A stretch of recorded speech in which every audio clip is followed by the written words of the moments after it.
Hi, everyone. Welcome to our special Ask Me Anything. It is just me today, and we are doing a casual conversation here. So feel free to ask questions in the chat. What I'm going to share here is not, unfortunately, we don't have policy that we can reference in this. And obviously, I love to wait on policy when I can so that I can give you all of the information at one time. Unfortunately, I think we're in a time sensitive scenario. And so, what I want to do is give you the information I have so that you can make an informed decision for your family. So, we're going to go through it. You may have seen my recent blog. I put this up. I'm sharing the screen here, and we can drop a link to that blog in the chat so that it's something that's easy for you to get to. What the purpose of this is we have families coming into our case management all the time. Predominantly what we do 80% is this case management. We are helping families figure out, based on their specific situations, what programs are they likely to access, which programs are going to be the best fit for their family, and then if they get stuck in those programs, who do they contact, who do they get with to be successful. And we hear from time to time that families are concerned because they have not tried to access the CDC and they want to access other programming. And we're going to kind of go through those programmings here shortly. But the CDC has not been a requirement to access any of these additional programs, but we still encourage families to get on the wait list. We want them to be on the wait list, demonstrate that there is a demand for that care, and also it is cost effective, nationally accredited. So it's great care. However, recently, we have gotten some families in our case management who, of course, are saying, well, I've been denied this program because of not being on the MCCYN program, the Military Fee Assistance Program, because I haven't been on the CDC waitlist. We say, that's incorrect information. So sorry you heard that. You can still access. But recently, we have seen a punitive response, and that is what's new, and that's honestly what is concerning to us and what caused us to kind of create this blog to give you this information. We do believe at this time that this is something that seems to only be going through the Department of the Air Force. So we're talking Air Force and Space Force families for the punitive measure. And by punitive, I mean we are seeing families who are being told that because they did not accept a CDC slot that they applied for, or because they did not respond to a CDC slot that they applied for, they are no longer eligible for these alternative programs. And with PCS season kind of wrapping up here, we know all of you have now shifted your focus from finding housing in schools to finding childcare. And you likely followed some of our early advice, which is get on all of the lists possible. Now I want to go through that so you don't get into a situation. So this is kind of a complex system. And so I want to give you just a couple of things to take a look at. First, what I want to kind of briefly describe here is how the programs are broken down. There is a lot of confusion on the military fee assistance programs and CDCs, SACs. So this is a very generic 10,000 foot overview here of ownership. And I'm going to explain this so I can explain what the third-party administrator roles are. So when our funding comes down from Congress, it goes into two different pools. You're either going into the MWR Cat B funding, which is where your CDCs, CDHs, FCCs, they're funded through this. OSD, under the operations and maintenance budget, gets funding for our fee assistance programs. And so historically, we tell families, get on wait lists for both. They're two different funding pools. There's no repercussions to them. And that is bringing us to why we're here today. So within these programs, the CDC, the CDHS, FCCs, those are all handled in-house. These are all DoD programs. While these programs are also DoD programs, they are not all handled in-house. It really depends on your branch. So we know that Air Force, Space Force, Army, Marine Corps, as far as big branches, they all go through a third-party administrator called Child Care Aware of America. So what that means is Child Care Aware of America does not make the policies in They don't decide how these programs are run. They are simply just managing it. So they're kind of a middleman in this process. They are the interception between families and program staff, DoD program staff. And we see that with the provider side as well. So this is just to kind of give you I want you to fully understand here that there's a lot of levels between you and where the policy comes down. This is important because when we do see that punitive language, we want to know who is putting that out. Again, Child Care of America does not make the policies here. So when I see some come through and it is on things like, let me show you. I made this too big. So this is an example of if you are an Air Force or Space Force family, as you go through and you've accepted, you've gotten a slot for MCCYN, so the Military Child Care in Your Neighborhood Fee Assistance Program, you will have to complete an application. This page is part of Child Care of America's page. It is, there's actually roughly 50 checkboxes to check off. And so we see language in here saying that I'm aware that if I'm offered a space at a CDC FCC military-sponsored childcare program while my application is in processing and I decline or do not respond to an offer, then I am ineligible to receive an approval fee assistance for 1 year. Again, this is on the Child Care of America site. They are not the policymakers. It is not a major concern for me. This is not a policy. I have asked quite a few representatives at the program branch level and above to give the official policy, but we are rerouted to just directing families directly to their program branch managers to sort it out themselves. And we will give you that information, but I think at a larger level here, what I want to bring your attention to is the fact that this punitive language is part of the application now. There is no requirement for you to be on a CDC waitlist. We encourage it. It is not required. I bring that up because I want you to think very carefully as we go through this on, is this the best idea for your family at this point in time?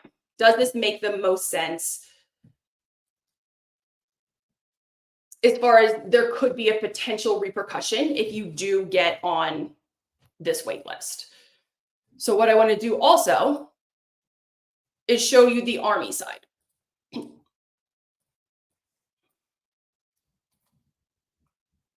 So on the Army side here, and of course you can read through all of this or you can pause if you're watching this after the fact.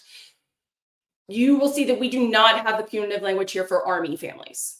We do have here that you must submit a copy of the statement of non-availability with your application. That is also not correct. You don't need to do that anymore, and I'll show you where you can find that reference. But it is not in the Army. This is what is leading us to believe it's the Department of the Air Force. Well, that in addition to the fact that we are seeing only Space Force and Air Force families coming in with this specific issue. So let me show you really quick now where you can find what you do need. So if you go to militarychildcare.com's website and then you drop under the MCCYN, which I can drop you a link here so that you'll have it.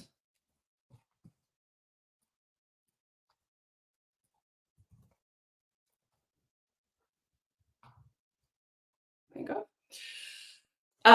You will be able to go down to your individual branch and you'll be able to see what is required. So as an example here, we saw on the Child Care of America application. So if you are approved, you go through and see that. You will go through Child Care Aware, but you can always come down here and look, what am I actually required to submit? We are working on a quick guide for this. But as of right now, you can go to that link. The link is up on the site here. And you can see, what do I actually need to turn in? So if you are the sponsor, if you're the service member, you see you need your self-certification statement, your LES, your orders, and then there's different ones for civilians. And then as a spouse, you need your pay stubs. If you don't have them, of course, you can do your looking for work, so on and so forth.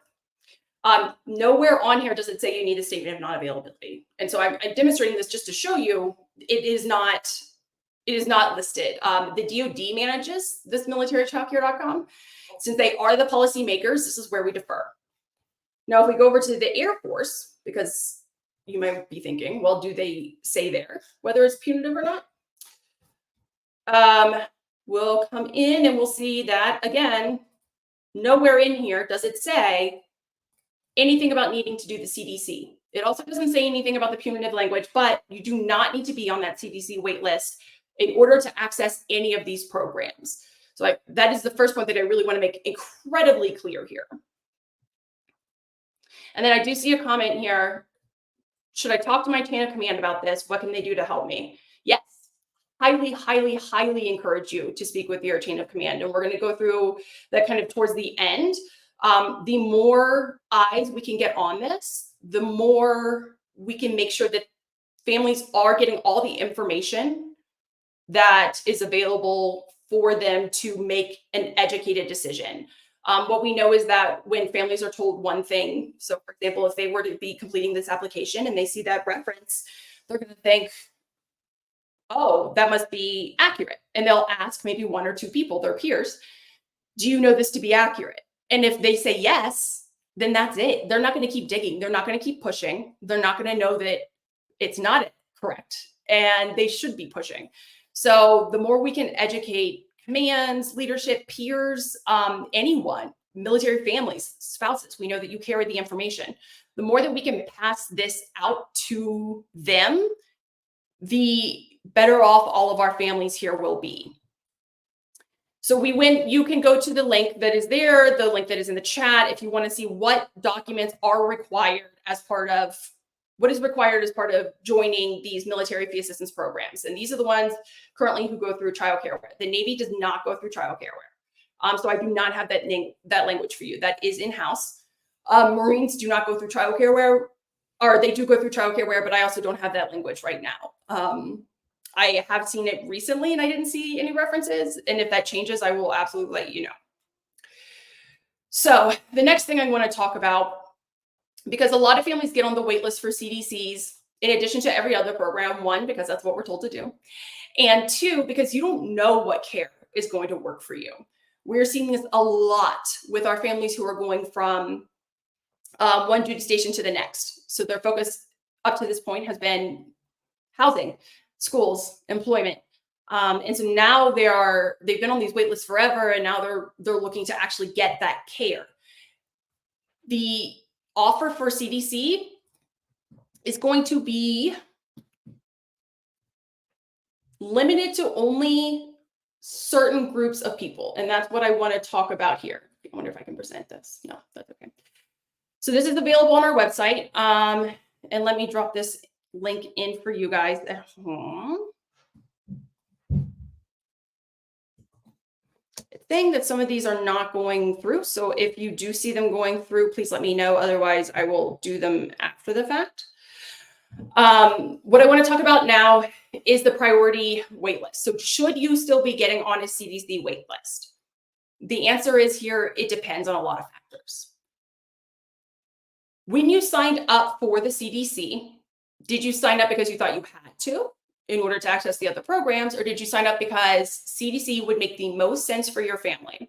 And by make the most sense is it logistically, does it make sense? Are you living on the installation near the CDC where you requested that care? Because I know anyone who has been needing to commute on or off of a military base understands what those lines can be like, getting on and off the installation.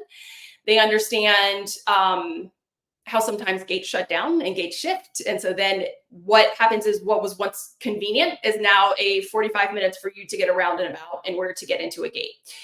So does it logistically make sense for you or your spouse's career, if you're married, to be utilizing on installation care?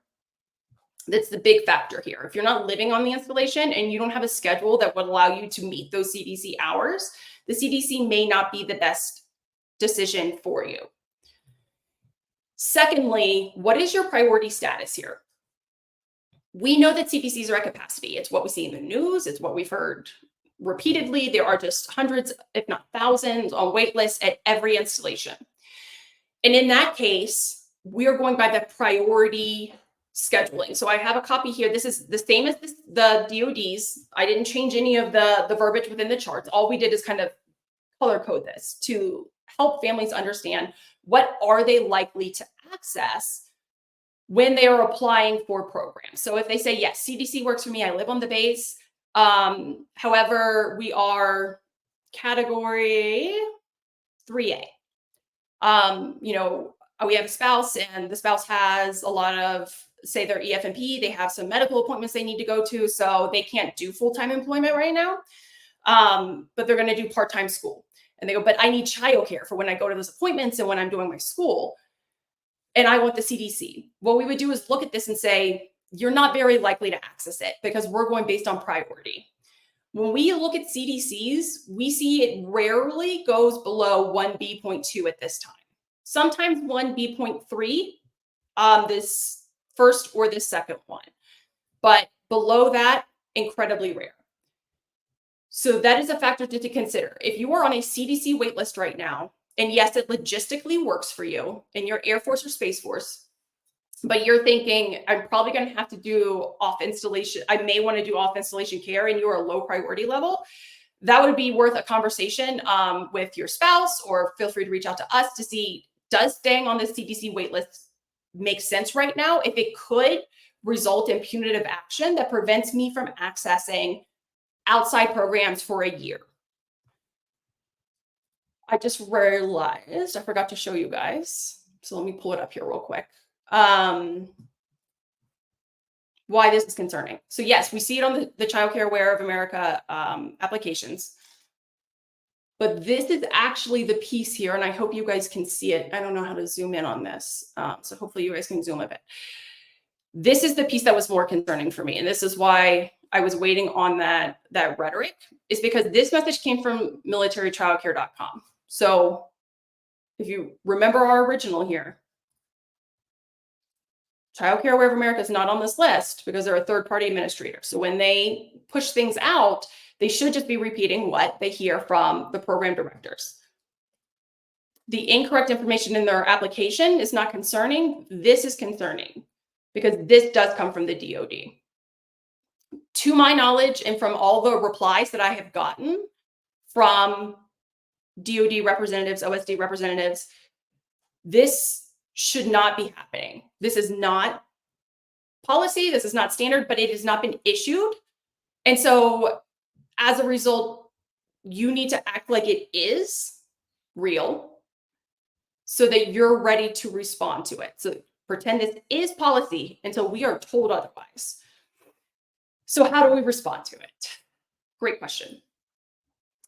The direction that we have currently, which is what I expected, is that each family, after being denied access, should reach out to your program branch representatives. And if you've been in our case management, you likely already have their email addresses. You should reach out to your program branch representatives to question and ask for an exception to policy. I wanted to do this live because nowhere in this email does it say that.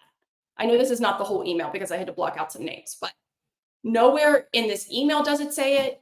Nowhere in the emails that we see come through here does it say reach out to your program branch manager. It's just something you're supposed to know. You're supposed to know that it's not accurate. You're supposed to know who to contact. You're supposed to know what to say. And to be honest and fair, that's a lot to expect of someone who is just trying to access a military fee assistance program. So I'm going to go ahead and drop all of those email addresses in the chat. So you have them. This is by branch. I want to change this one.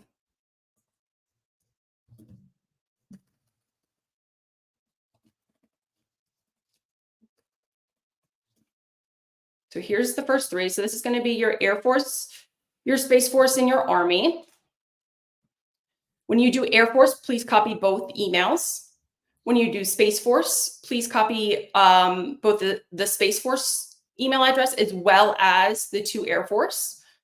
And when you do Army, you should be able to do just that one. And let me get you the remainder of the branches.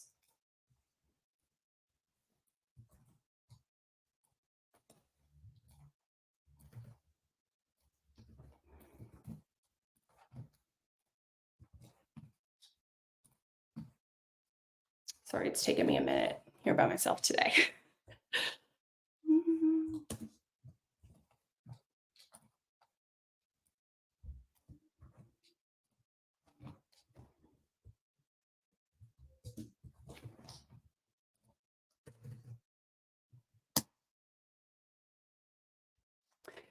So these are the emails for the program branch points of contact. You may be wondering, what do I do when I email them? Feel free to both reference the fact that the CDC or this punitive language is not part of any of the requirements here on militarychildcare.com, which is where we're going to assume that our policy is coming down from on childcare, since this is the central intake and point of contact for all childcare questions and programs. Reference this, reference what you saw, reference what you did, and then ask for assistance. You are always welcome to copy us in on any of these emails. We use this one.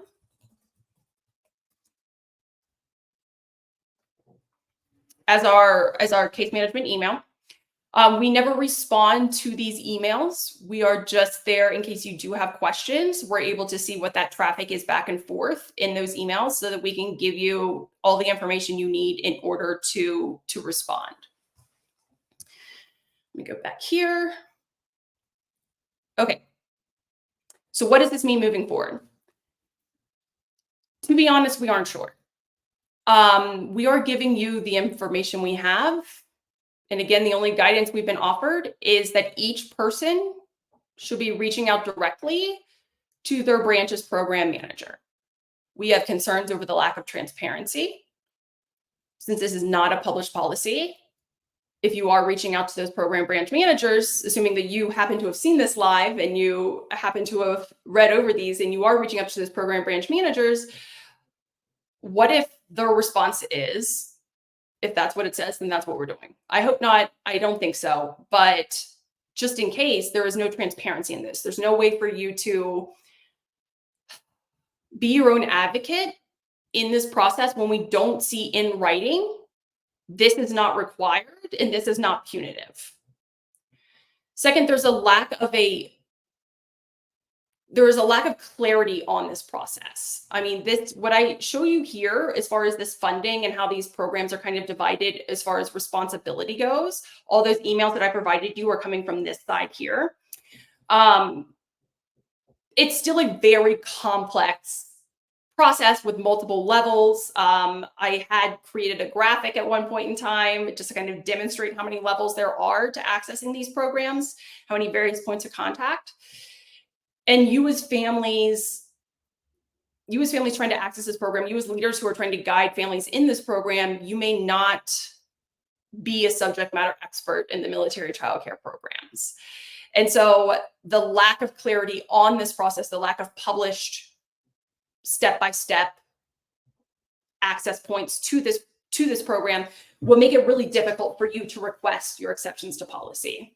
You're likely going to be sending them, if you're in all the branches that are not in-house, so everything but Navy, you are likely going to be sending them to Child Care Aware, and Child Care Aware is going to send them to program branch managers, which means there's entire conversations happening behind closed doors that you're not a part of, you're not copied on. And so you can't offer any kind of additional rhetoric. That is why we encourage you to email them directly. And of course, you can always copy us in. And then we always encourage copying Child Care Aware in as well, just for complete transparency.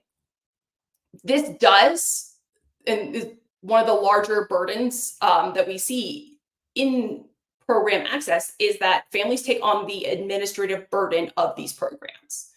It is up to you to know and understand that this is either correct or incorrect. It's up to you to know who to contact. It's up to you to know what to say. And it's up to you to know what kind of timelines you should be anticipating in this. And that's a heavy burden.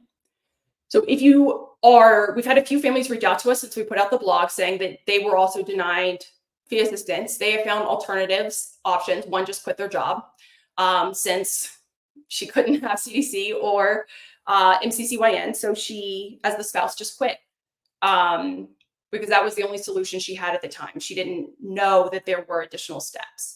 I'm certain there are other families who have been in similar situations. So if you do need help in determining what's best for your family, say you're on the CDC waitlist right now, in addition to the other programs, you are Air Force or Space Force, and you're not sure if CDC is right for you, and now you're worried about what do, you are more than welcome to reach out to us. You can use that support email address that I dropped in the chat there, and we can have conversations. You can attend any of our internal Ask Me Anythings. We can set you up with a case manager to kind of walk through the steps and see what makes the most sense here. Secondarily, if you are someone in a leadership position and you would like us to this is a very high overview of these programs. If you would like a rundown of what this means for your specific service members, whatever branch or states that they're in, we're happy to do that as well. So for that, you can reach out to that same email address. If you have seen this and now you think I need to do an exception to policy because I do need access to this and I have been told this, but you don't know how to write this, you can still reach out to us, same email address, and say, I need help. I need help with an exception to policy. I don't understand. Any of those things will work, and we will work with you one-on-one to figure out what this should say, what it should look like. Our point here is that you're not alone in this process. We have an entire team of people. We have new resources being developed constantly to kind of bridge this gap here of what are the websites saying, what are families hearing, and then what is their experience. And so we're here to help you in that interim piece. I don't see any other questions in the chat box right now. Okay, so I think I think we're at our conclusion here. If there are additional questions after this live is over, it's going to go into our YouTube, it'll go onto our Facebook. I think I'm working on getting it onto our LinkedIn. Feel free to drop these chats or the questions about this program in, and I will come through and I'll try to answer them to the best of my ability. You'll see here across the banner is our entrance to case management. So if more than one of these areas apply to you, or if maybe none of these apply to you, but you do still need help navigating childcare, you can enter our case management here. We do still have our capacity banner up because we are right there at capacity. What that means is not that we will not get to you. It just means we cannot guarantee the 48-hour turnaround time that we generally guarantee. It might be a little bit longer. If you're in an urgent situation, childcare emergency situation, you can reach out to us at the, I'll put that in the chat as well, and it will go to everybody, is info@occproject.org. That gets to us pretty quickly. Okay, I will see you guys on the other side in the chat boxes and in the case management. Thank you so much for coming.